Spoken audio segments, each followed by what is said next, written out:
Did you know that most Olympic gold medals aren't actually made of gold? Yep, the coveted gold medal is primarily silver, covered with just about 6 grams of pure gold. Imagine training your entire life for a piece of silver masquerading as gold. But hey, that doesn't make it any less shiny, right? Here at Ordinary Things Explained, we love digging beneath the surface, especially when it comes to things that seem deceptively simple. So today, we're diving headfirst into the surprisingly complex, often bizarre, and always fascinating world of Olympic medals. Buckle up because we're going for the gold, or at least the gold-plated silver. Let's kick things off with a reality check about these golden trophies. A gold medal isn't exactly a Fort Knox on a lanyard. Since 1912, they've been mostly silver with a thin gold coating. But hey, at least they're not made of chocolate, right? The International Olympic Committee has strict rules. A gold medal needs to be at least 92.5% silver, and at least 6 grams of pure gold. So, why all the fuss about a little gold plating? Pure gold is incredibly soft.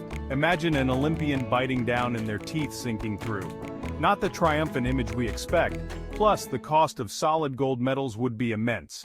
The real value of an Olympic medal isn't its metallic composition, it's about dedication, training, and willpower. It's about pushing human limits and achieving the impossible. The stories behind those medals, those are 24-karat gold. To truly appreciate the journey of these shiny accolades, we need to take a trip back in time. I'm talking about ancient Greece, the birthplace of the Olympics. You've just won the Stadion, the Olympics' oldest and most prestigious race. Exhausted, sweaty, and probably a little smelly, you stand on the podium, the crowd roaring. And what do you get for your Herculean effort? A gold medal? Nope. You get an olive wreath, a simple crown of olive branches plucked from a sacred tree near Olympia. It wasn't until the revival of the modern Olympic Games in 1896 that medals, as we know them, came into the picture. The winner of each event in 1896 received a silver medal, while the runner-up took home, wait for it, copper. Over the years, Olympic medals have undergone a serious glow-up. We've gone from simple silver and copper tokens to intricate, weighty medals. Each design change tells a story about the time and place of the Games. Take the 1900 Paris Olympics, for example. These medals were rectangular, resembling Art Nouveau buckles. They reflected the artistic spirit of Paris. The 1908 London Games featured Nike, the Greek goddess of victory. This design has become a mainstay on medals. But it's not always about aesthetics. World events have forced practical adaptations. During World War II, the 1940 and 1944 Olympics were canceled. In 1948, medals were made from recycled materials. The world had more pressing concerns than bling. The dark side of gold. As we delve deeper into the history of Olympic medals, we inevitably encounter a darker chapter, the 1936 Berlin Olympics. These games, hosted by Nazi Germany, were designed to be a propaganda spectacle, a chilling showcase of Aryan supremacy. The medals themselves, crafted by German sculptor Richard Klein, were undeniably beautiful. Large and heavy, they featured a triumphant athlete being carried aloft by personifications of victory. But beneath their aesthetic appeal, these medals carried the weight of a sinister ideology. The Nazis saw the Olympics as an opportunity to promote their racist and anti-Semitic beliefs on a global stage. They went to great lengths to conceal the regime's true nature, even temporarily removing anti-Jewish signs and propaganda. Of course, the world knows now that the 1936 Olympics were a shameful chapter in Olympic history, a stark reminder that even the most celebrated events can be manipulated for nefarious purposes. The medals from these games remain a haunting symbol of this dark period. They serve as a cautionary tale, reminding us that even the most beautiful objects can be tainted by the ugliness of their context. The heaviest medal. Now let's lighten the mood a bit with some fun trivia about these metallic marvels. And what better place to start than with the heavyweight champion of Olympic medals? Drum roll, please. The award for the heaviest Olympic medal ever awarded goes to the behemoths handed out at the 2016 Rio Games. These bad boys weighed in at a whopping 500 grams each, about the weight of a cantaloupe. Imagine crossing the finish line after a grueling marathon, only to have this massive chunk of metal draped around your neck. Your chiropractor would need a chiropractor after dealing with that victory celebration. The organizers of the Rio Games wanted to create medals that were as grand and vibrant as Brazil itself, and they certainly succeeded in making a statement, even if those statements sometimes sounded like, "Oof, my neck." The case of the missing medal. In 1936, Jesse Owens won 4 gold medals at the Berlin Olympics, defying Hitler's myth of Aryan superiority. But one of Owens's gold medals vanished. Poof, gone. For decades, its whereabouts remained a mystery, sparking countless rumors.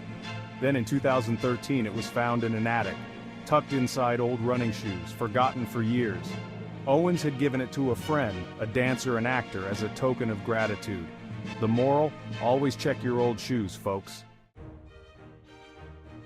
Alright, time for a sweet little detour in our Olympic medal adventure. Have you ever wondered what it would be like to win a gold medal and then eat it? Well, at the Youth Olympic Games, those dreams can become a reality. Okay, not really. The medals awarded at the Youth Olympics aren't actually edible, but they do have a delicious secret. While the medals themselves are made of the standard metal alloys, they come with a bonus prize chocolate replicas. That's right, miniature chocolate versions of the medals are handed out alongside the real deal. It's a fun and unique way to celebrate the achievements of these young athletes. Plus, it's probably the only time in their athletic careers that they'll be encouraged to indulge in a little chocolate after a big win. So, while biting into a real Olympic medal might chip a tooth, these chocolate replicas offer a tasty alternative. It's a win-win situation, unless you're lactose intolerant, in which case my apologies. The most decorated Olympian. Now let's talk about the GOAT of Olympic medal collecting, the one and only Michael Phelps. This swimming sensation has amassed an astonishing 28 Olympic medals throughout his career, a record that might just stand the test of time. To put that into perspective, that's more medals than most countries have won in their entire Olympic history. Phelps could practically start his own museum dedicated solely to his Olympic bling. Of those 28 medals, a jaw-dropping 23 are gold. That's enough gold to make King Midas jealous. Seriously, if Phelps ever decided to melt down all his gold medals, he could probably create a life-size statue of himself. But here's the thing about Phelps. He's not just a medal-winning machine. He's a testament to the power of dedication, perseverance, and pushing your limits.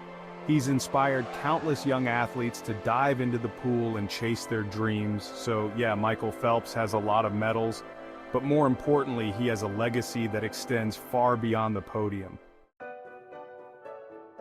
From trash to treasure. In recent years, the Olympics have made a concerted effort to become more sustainable, and the medals themselves have become a symbol of this commitment to environmental responsibility. At the Tokyo 2020 Olympics, held in 2021 because, well, you know, the medals were crafted from a surprising source: recycled electronics. That's right, your old smartphones, laptops, and digital cameras might just have been given a second life as Olympic glory. The organizers of the Tokyo Games collected tons of old electronics from people all over Japan. These devices were then carefully dismantled, and the valuable metals inside, like gold, silver, and bronze, were extracted and purified. The result? Olympic medals with a truly unique backstory. They're a testament to human ingenuity and our ability to turn trash into treasure, literally. The melting process of Olympic medals. The journey of Olympic medals doesn't end at the podium. It often continues in a surprising way. Many medals are melted down and repurposed, a process steeped in history and tradition. This practice dates back to the early days of the Olympics, where medals were often recycled for future games. It's a meticulous process that involves melting the metals, purifying the metal, and crafting new medals for the next generation of athletes.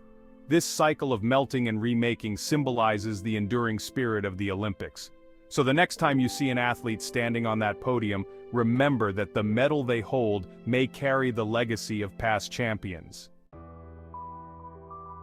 That's a wrap! So there you have it, folks. Olympic medals are more than just symbols of victory. They carry with them stories of history, sacrifice, and a touch of mystery. Whether made from silver, gold, or recycled electronics, they represent the pinnacle of human achievement. So next time you see an athlete biting down on their medal, remember, there's a lot more to that shiny piece of metal than meets the eye. It's a symbol of years of hard work, dedication, and sacrifice. It's a reminder that the true value of achievement lies not in the material reward, but in the journey it took to get there. Thanks for joining us on this golden journey. Don't forget to subscribe to Ordinary Things Explained for more deep dives into the fascinating history of the things we often take for granted. See you next time. On the next episode, we are time traveling as we are going to talk about watches. Stay tuned.